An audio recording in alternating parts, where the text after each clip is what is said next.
Hello, I'm Kads, and welcome back to the free-to-play review. So today we're going to be talking about the triumphant return of Titan events. We haven't had one for about a month and a half or so, at least after the last couple of fusions. I think they were taking a break from them.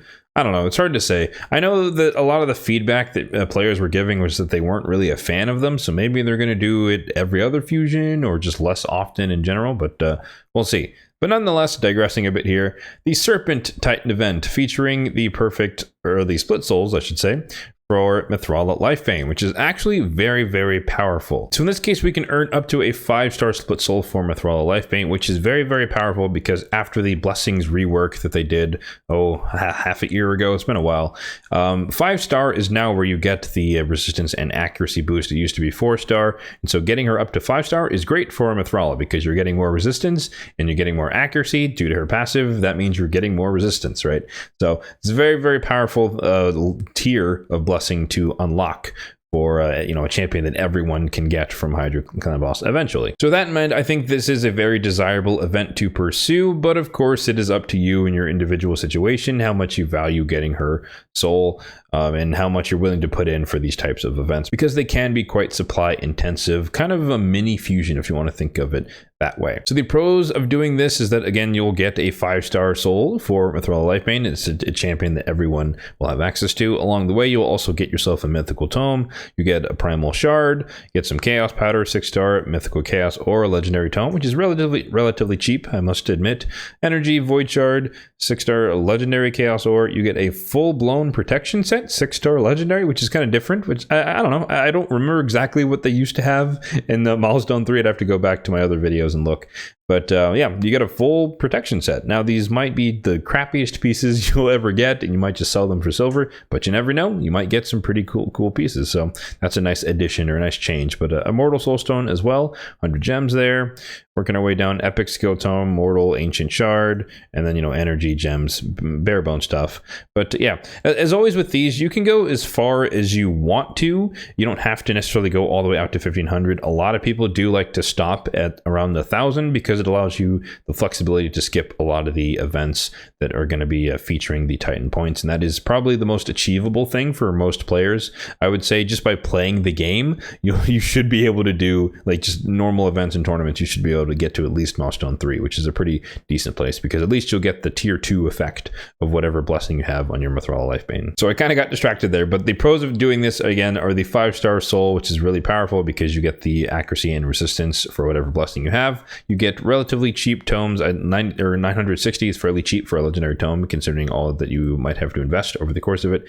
And then if you're like me and you're trying to farm mythical tomes, getting that is also a very nice thing as well. The grand total, or the total amount of points being offered, is 1750, meaning that there is a 250 point buffer to work with. So there are some events you can skip and still be able to get all the way out to Milestone 5 if that is your goal. And then of course the addition of the 6-piece protection set, kind of nice. I don't know, I like it. I don't mind it at all. But the primary con that I always like to mention is that this is going to require some extra effort. So it's going to take some shards. There's always going to be at least one bonus summon event that features these Titan event points, usually the middle of the week, a random summon rush that's not part of a fusion, not part of anything else. So just keep that in mind. You're going to need some amount of shards in order to get somewhere, not necessarily all the way. Again, it depends where you're going, but you will need extra shards. You will need extra silver because there's going to be artifact enhancements. You'll probably need extra gems and or energy because there's going to be dungeon divers events, etc., etc. So think of it like a mini fusion. So just have extra resources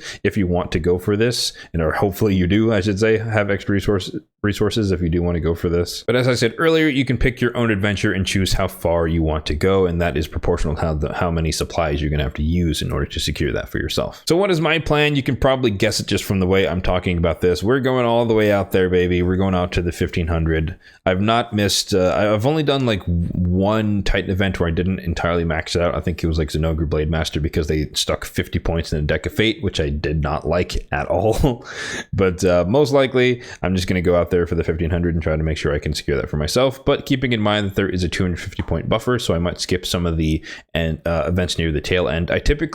My strategy is always to kind of focus on getting as many points as possible up front to alleviate the back end.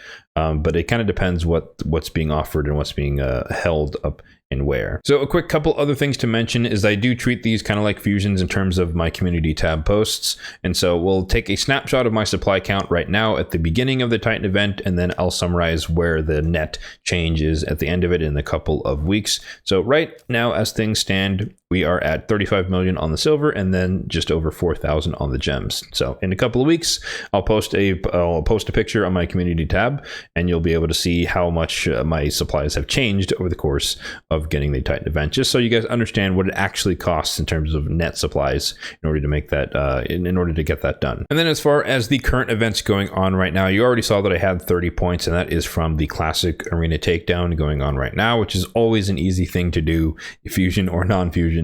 And so that was a pretty easy one to get. Starting tomorrow, I'm definitely holding off on my energy for tonight.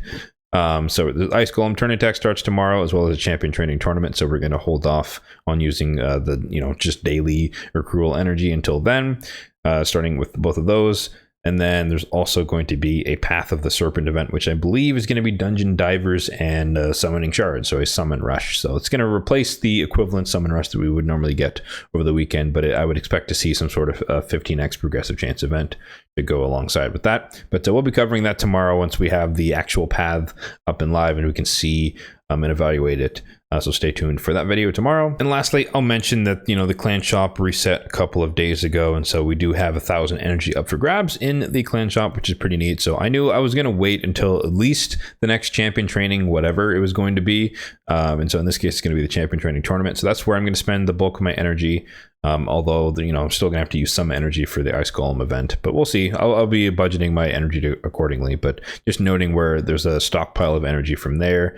There's some energy from Artifact Enhancement. I've been holding on to that one again, waiting for some sort of champion training event, 250 on that one. There is, I think, 75 in the classic arena tournament as well, like the first node, very beginning. And then, CVC is going on right now. You can see we're kind of sandbagging this one, but we're still winning somehow. So I feel bad for this clan because we're not even trying, but it looks like we're going to get the dub. So we're going to get extra energy as well from winning this here, sitting here. I'll claim this while we're here, but sitting here in tier 5, chilling.